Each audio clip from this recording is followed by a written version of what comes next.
जय श्री राम मेरे प्यारे साथियों।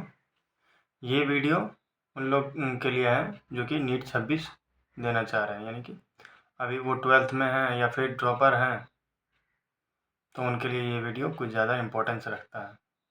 ठीक है, तो देखिए, अभी से यदि आप अभी फरवरी है तो अभी से यदि आप सही से प्रिपेयर कीजिएगा तो आपको अच्छा खासा एक गवर्नमेंट मेडिकल कॉलेज और एम्स मिलने का चांसेस बहुत अच्छा है। तो क्या रूटीन होना चाहिए, क्या पढ़ना है, क्या नहीं पढ़ना है, वो सारा कुछ इसमें आपको बताया जाएगा। ठीक ना, और कैसे पढ़ना है सब कुछ आपको बताया जाएगा। ठीक, तो थोड़ा सा वीडियो लंबा होगा, तो बिना स्किप किए हुए पूरा वीडियो देखने का कोशिश कीजिए। देखिए, एक तो सबसे पहला काम क्या है कि सबसे पहले रूटीन अपना एक शेड्यूल जो भी है एक प्रॉपर बनाइए।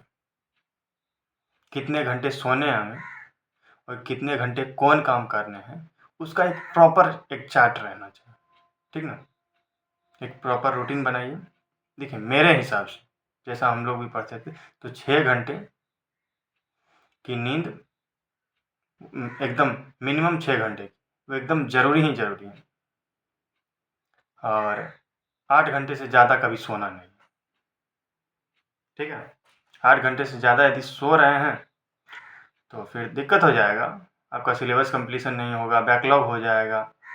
तो बैकलॉग क्यों रखें, अभी से ही सब कुछ रिवीजन करने का कोशिश कीजिए, अभी से ही सब कुछ पढ़िए, रिवाइज कीजिए, बस ख़त्म कहानी। काहे को बैकलॉग रखना। अब देखिए, होता क्या है, एक तो रूटीन आप बना लीजिए 6 बजे 10 बजे, और हम अभी आपको कह रहे हैं कि रात में ही सोने का कोशिश कीजिए। अभी तो यदि आपका आदत ख़राब भी है, रात में सोने का आदत नहीं है, तो अभी उसको आप कन्वर्ट कर सकते हैं, रात में अभी सोने का कोशिश कीजिए। अरे भगवान रात बनाया है सोने के लिए और आप लोग रात में पढ़ रहे हो, क्या मतलब है यार, कोई मतलब नहीं रहता। रात में सोइए, रात में यदि आप सोते हैं तो दिमाग आपका बहुत ज़्यादा एक्टिव रहेगा, और रात में यदि जग रहे हैं फिर दिन में सो रहे हैं तो कोई मतलब नहीं बनता है ना, इससे कोई मतलब नहीं। तो प्रॉपर नींद आपको होना ज़रूरी है, वो भी रात का।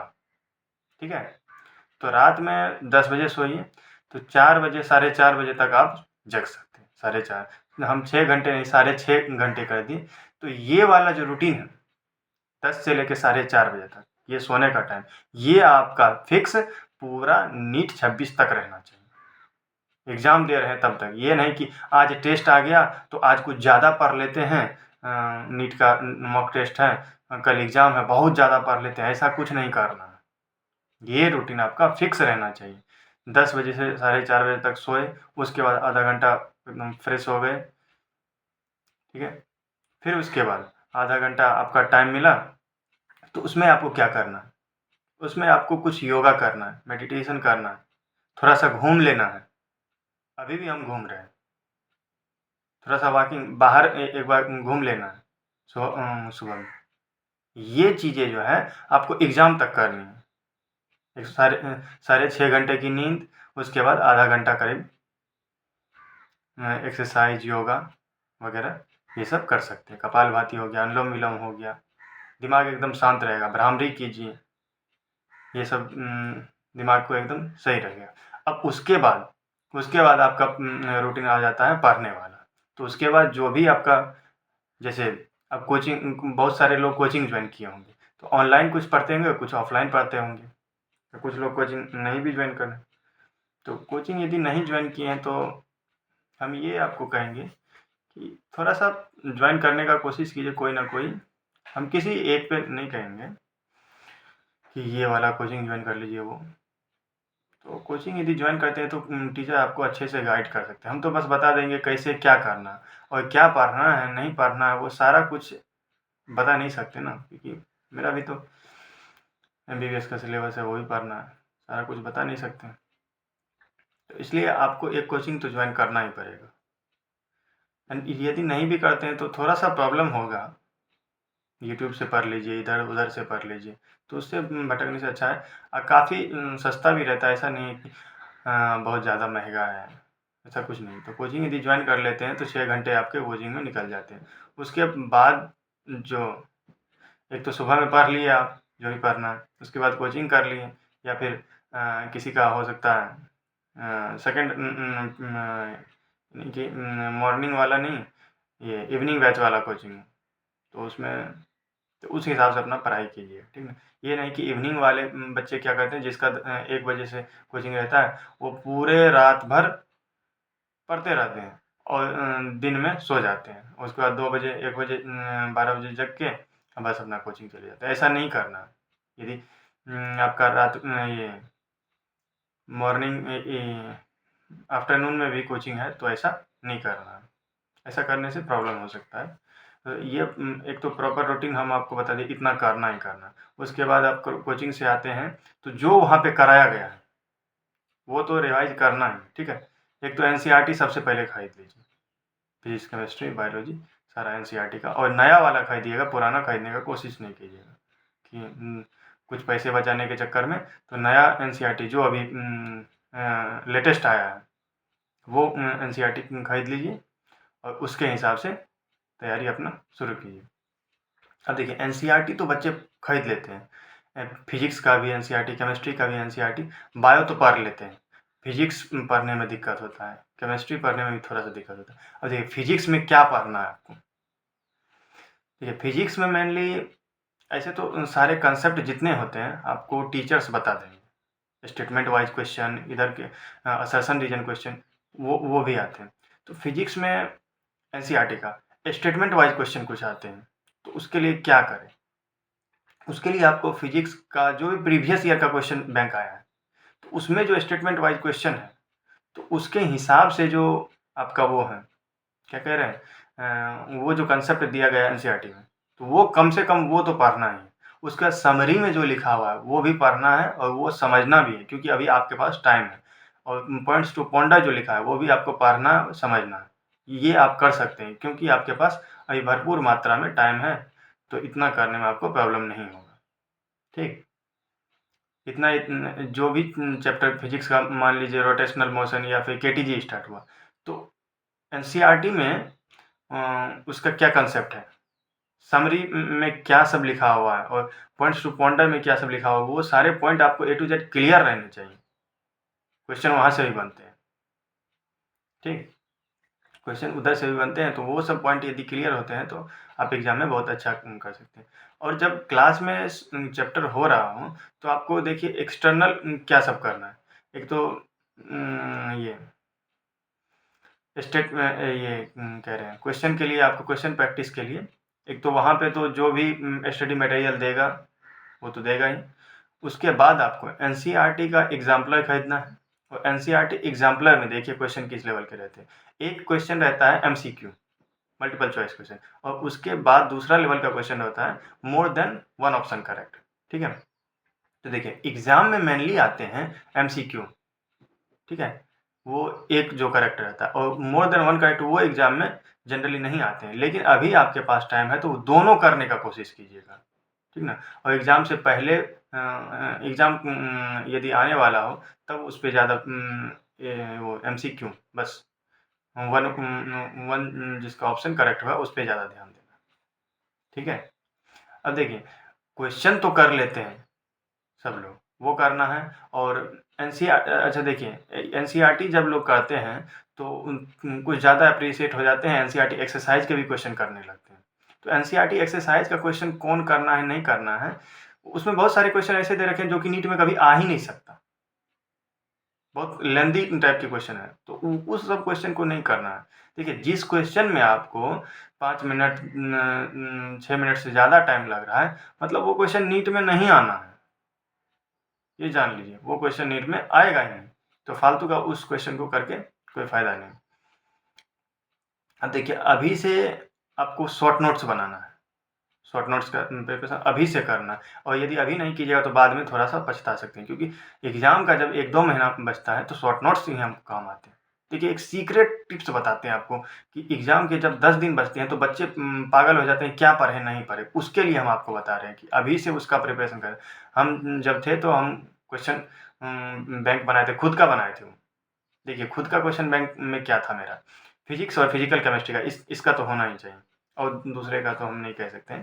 देखिए, फिजिक्स में ऐसा था कि जो भी चैप्टर हम पढ़े, जहाँ से भी क्वेश्चन किए, इधर से उधर से, क्वेश्चन प्रैक्टिस के लिए बस आपको स्टडी मटेरियल जो भी कोचिंग से मिल रहा है, और एनसीईआरटी में जो एनसीईआरटी के इन टेक्स्ट क्वेश्चन है वो करने हैं, और एनसीईआरटी एग्जाम्पलर के एमसीक्यू और मोर देन वन करेक्ट वाला करना है अभी, ठीक है। और इसके साथ आपको एनसीईआरटी एक्सरसाइज के कुछ ही क्वेश्चन करने हैं, जो लेंथी क्वेश्चन है वो नहीं करना है, जिसमें बहुत ज़्यादा टाइम लग रहा है, ठीक। इतना हो गया, इतना ही बस क्वेश्चन प्रैक्टिस के लिए, इतना ही बस काफ़ी है। अब देखिए, हम अपना एक नोट्स कैसे बनाएं जो कि हमको एग्जाम से 10 दिन पहले काम आए। तो एक अपना एक नोटबुक बनाना है। तो उस नोटबुक में क्या लिखना है, देखिए, जैसे कोई भी चैप्टर पढ़े, मान लीजिए रे ऑप्टिक्स पढ़े हम, ठीक है। तो रे ऑप्टिक्स में कौन सा क्वेश्चन स्टार मार्क कराया गया है, वो कौन क्वेश्चन ऐसे हैं जो कि रिपीटेडली आ रहे हैं, रिपीटेडली क्वेश्चन आ रहे हैं, लेकिन वो क्वेश्चन हमसे नहीं हो रहे।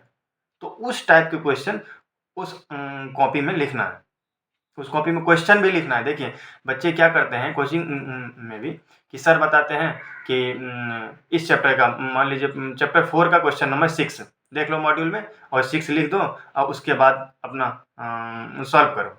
तो बच्चे वहाँ पे 6 लिखते हैं, नीचे सॉल्व करना स्टार्ट करते हैं। देखिए, प्रॉब्लम क्या होता है, जब आप रिवाइज करते हैं तो तब भी आपको मॉड्यूल देखना पड़ता है, किताब देखना पड़ता है कि 6 आखिर क्वेश्चन क्या है। यहाँ तो बस सॉल्यूशन लिखा हुआ है, सर ने क्लास में सॉल्यूशन कराया था। तो जब ऐसा क्लास में होता है तो तभी टाइम नहीं रहता तो नहीं, लेकिन जब रूम पे आते हैं उसी दिन उस क्वेश्चन को वहाँ पे लिखिए, उस कॉपी पे, जो भी आपका कोचिंग का कॉपी है उस कॉपी पे लिखिए कि हाँ ये क्वेश्चन क्या है, इसका हम लिख लिए। ये हम इसलिए कहें क्योंकि हम ये ऑब्जर्व किए हैं कि बाद में जो है बहुत ज़्यादा प्रॉब्लम होता है एग्ज़ाम के टाइम में। तो ये अभी से आप छोटा-छोटा टिप्स है ये करने का कोशिश कीजिए कि एग्ज़ाम में जब भी ये कोचिंग क्लास में जब भी सर पढ़ा रहे हैं, अब सर ने बोल दिया इस क्वेश्चन का, इस चैप्टर का इतना नंबर क्वेश्चन, वो सॉल्व करो। तो सॉल्व तो कर लेते हैं बच्चे, लेकिन क्वेश्चन तो लिखा ही नहीं रहता। तो इसलिए बाद में पछताते हैं कि अब बाद में बहुत टाइम लगता है ना, ये भी पलटो, वो भी पलटो। अब देखिए, वो जो अलग एक नोट्स बनाए थे उसमें क्या लिखना, उसमें आपको हर एक चैप्टर में 10 से 15 क्वेश्चन होने चाहिए, उससे ज़्यादा क्वेश्चन नहीं होने चाहिए, क्योंकि ये 10 से 15 क्वेश्चन आपको एग्जाम से 10-15 दिन पहले रिवाइज करना है। इसलिए उस कॉपी में 10 से 15 क्वेश्चन ही होने चाहिए, हर एक सब ये चैप्टर का अलग अलग हो सकता है, ठीक है। तो उस में जैसे रोटेशनल मोशन है तो उसमें कुछ ज़्यादा हो सकता है, केटीजी है उसमें कुछ ज़्यादा हो सकता है। अब यूनिट एंड डायमेंशन तो उसमें ज़्यादा का कोई मतलब ही नहीं है। इसमें उसमें हर एक लेवल का क्वेश्चन लिखिएगा, और जो आपका मिस्टेक होता है, जैसे ये टेस्ट में भी कुछ मिस्टेक होता है, और ये कीजिएगा जो भी चैप्टर का आप उसमें बना रहे हैं, क्वेश्चन लिखें, फिर उसका आंसर लिखें, फिर क्वेश्चन लिखे, आंसर लिखे, इस तरीके से क्वेश्चन लिखे, उसको सॉल्व कर दिए, उसमें क्या कंसेप्ट लगाया सब पता चल जाएगा आपको, सही। उसमें 10 से 15 क्वेश्चन हमको लिखना है, और कुछ पेज छोड़ना है, लगभग 1 या 2 पेज छोड़ना है। क्यों छोड़ना है?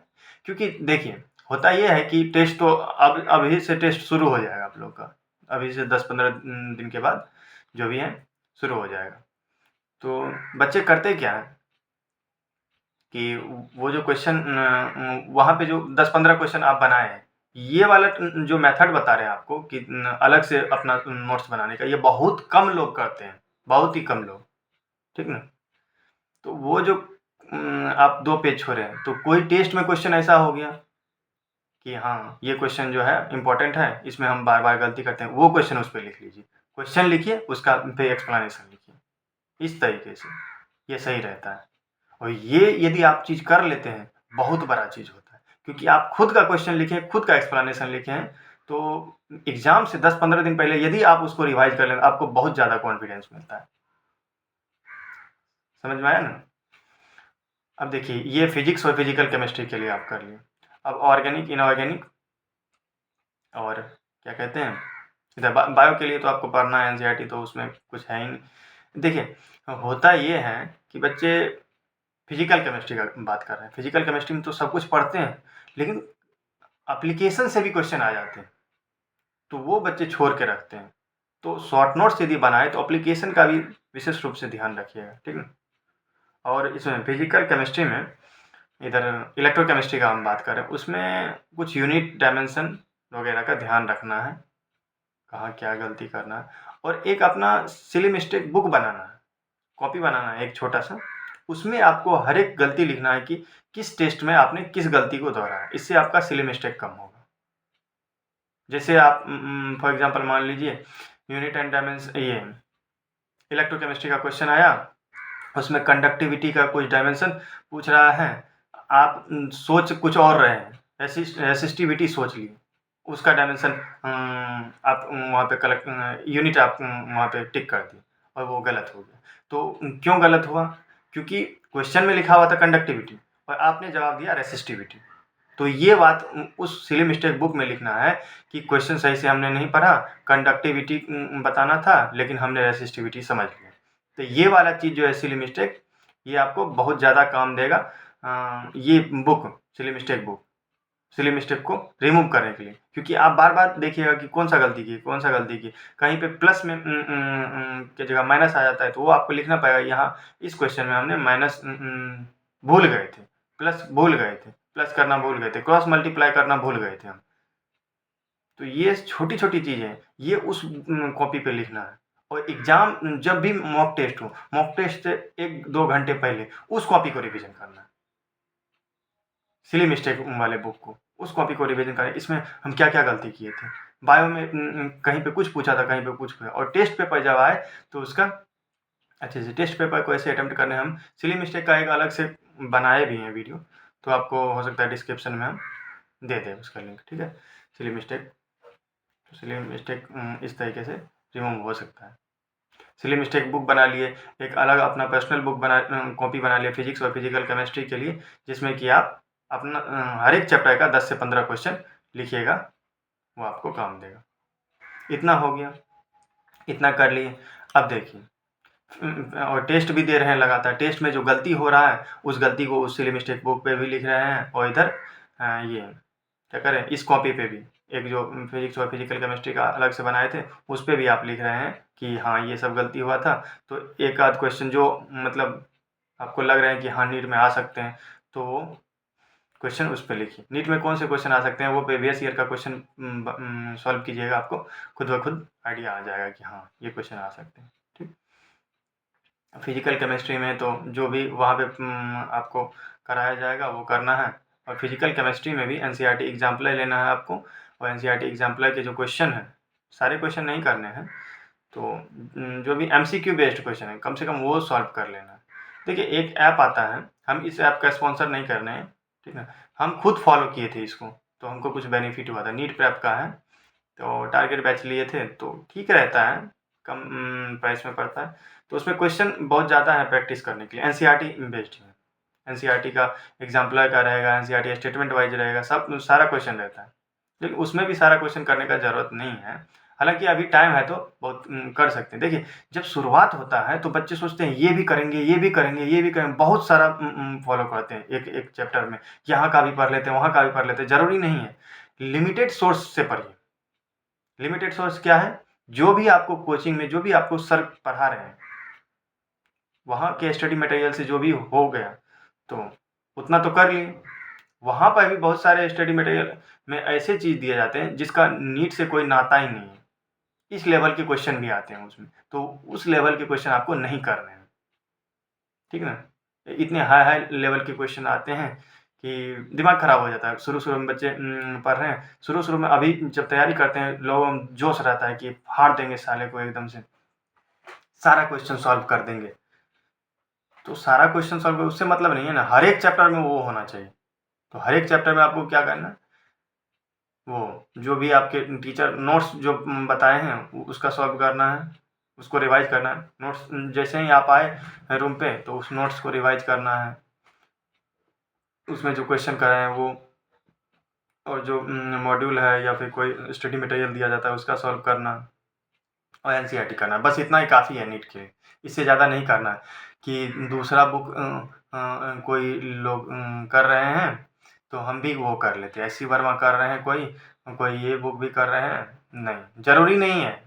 शुरू में बच्चे इसी में फंसते हैं कि बहुत सारे लोग कोई एररलेस फिजिक्स ले लिया, कोई दूसरा बुक ले लिया, ज़रूरी नहीं है, मतलब कुछ है ही नहीं, कोई ज़रूरत नहीं है।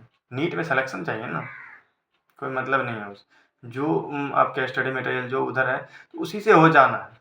फालतू का इधर-उधर भटकने का कोशिश नहीं कीजिएगा। बच्चे बहुत भटकते हैं, बहुत पढ़ेंगे, ऐसा नहीं। तो ये बस करने का कोशिश कीजिए। और इतना तो हो गया। अब बायोलॉजी के लिए आपको तो एनसीईआरटी पढ़ना है। बायोलॉजी में देखिए बच्चे करते क्या है, ज़्यादा क्वेश्चन प्रैक्टिस नहीं करते हैं। क्वेश्चन प्रैक्टिस यदि बायो में नहीं कीजिएगा तो दिक्कत हो सकता है। और शुरुआत में हर एक चैप्टर में सोचते हैं कि बहुत सारा क्वेश्चन प्रैक्टिस करेंगे, लेकिन नहीं। हर एक चैप्टर का जो है, जितने भी चैप्टर हैं, सब चैप्टर में आपको लिमिटेड अमाउंट में, जिससे कि आपका नीट में सिलेक्शन हो, उतना ही क्वेश्चन करने हैं। ये नहीं कि 500-600 क्वेश्चन एक-एक चैप्टर के कर रहे हैं, ऐसा कुछ ज़रूरी नहीं। और दूसरे चैप्टर का साला 100 क्वेश्चन भी नहीं कर पाए, 90 क्वेश्चन भी नहीं कर पाए, क्लास नोट्स भी रिवीजन नहीं कर पाए, तो उससे दिक्कत हो जाएगा, ठीक ना? तो वो करने का कोशिश कीजिए। हर एक चैप्टर का जो है लिमिटेड क्वेश्चन कीजिए, ताकि सब चैप्टर का हो सके उससे। अब जब टेस्ट जब आता है तो उससे आपका नोट्स ये रिवीजन, पीछे वाला रिवीजन होगा ही, ठीक ना? और रिवीजन का भी टाइम निकालिए 1 घंटे का, कि हाँ पिछले सप्ते क्या आप सब पढ़े थे, वो सब टाइम निकालिए। और देखिए बच्चे सोशल मीडिया पे अभी इतना ज़्यादा एक्टिव हैं कि यूट्यूब, व्हाट्सएप, फेसबुक, इंस्टाग्राम, ये सब बहुत एकदम रील्स देखे जा रहे हैं, देखे जा रहे हैं। तो ये सब को कंट्रोल कीजिए। ये सब यदि कंट्रोल नहीं कीजिएगा तो नीट में आपका सिलेक्शन नहीं होना है। सीधी-सी बात जान लीजिए कि ये सब के चक्कर में रहिएगा तो कभी नीट में सिलेक्शन नहीं होगा। कि एकदम रील्स देखे जा रहे हैं, कुछ नहीं होना है उससे। और एक प्रॉपर रूटीन तो बनाना ही पड़ेगा आपको। यदि रूटीन आपका नहीं सेट हो रहा है तो कमेंट में लिखिएगा, तो हम रूटीन कुछ बना देंगे कुछ बच्चों का। तो इतना होने के बाद नहीं, ये इनऑर्गेनिक का भी बात कर लेते हैं। इनऑर्गेनिक केमिस्ट्री में देखें,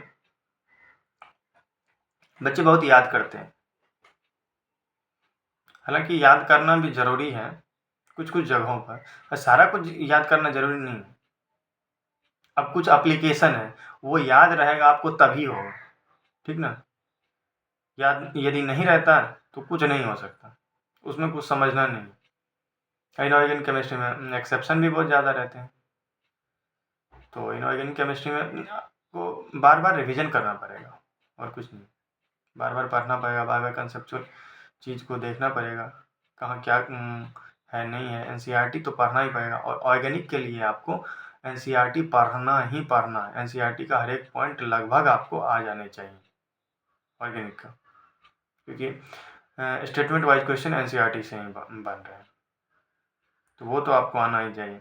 ऑर्गेनिक केमिस्ट्री के लिए सारा statement wise question, assertion reason question, ये सब क्वेश्चन एनसीईआरटी से ही बन रहे। 12th का एनसीईआरटी है तो वो आपको एकदम बहुत अच्छे से आना चाहिए, समझे ना? बहुत अच्छे से हर एक चीज़ को बार बार पढ़िए, तब जाके वो जो समझ नहीं आ रहा है तो बाद में समझ आ जाएगा, ठीक है? और बायो में जो है, बायो में आपको क्वेश्चन प्रैक्टिस करना है। बायो में भी एनसीईआरटी का कुछ क्वेश्चन आता है,